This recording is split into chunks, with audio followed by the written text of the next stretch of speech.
আন্তর্জাতিক মাতৃভাষা দিবস উপলক্ষে বাংলা ভাষা চর্চা এবং বিভিন্ন ক্ষেত্রে কৃতী ব্যক্তিদের সম্মাননা জ্ঞাপন করল কালিয়াগঞ্জ কলেজ।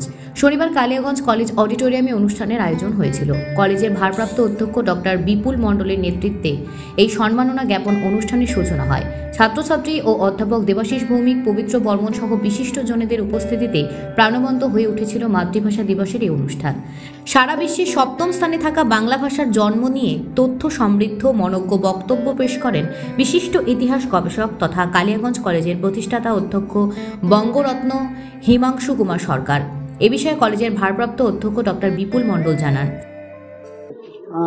মাতৃভাষা উপলক্ষে আমরা তো 21শে ফেব্রুয়ারি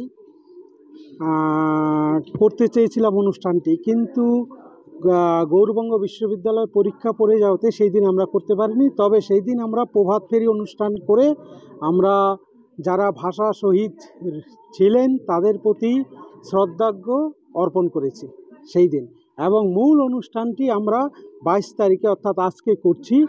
এবং এখানে গৌরবঙ্গের যারা বিশিষ্ট মানুষ আসেন, বিভিন্ন ক্ষেত্রে যাদের দক্ষতা, যারা অনেক পরিশ্রম করে, তাদের কেউ সাহিত্যের ক্ষেত্রে, কেউ গানের ক্ষেত্রে, কেউ নাটকের ক্ষেত্রে দারুণভাবে সুনাম অর্জন করেছেন, তাদের আমরা শুধুমাত্র একটু সম্মাননা জানতে আজকে এই উদ্যোগ। উত্তর দিনাজপুর থেকে অনুপ জয়সাওয়ালের প্রতিবেদন, নিউজ টুডে।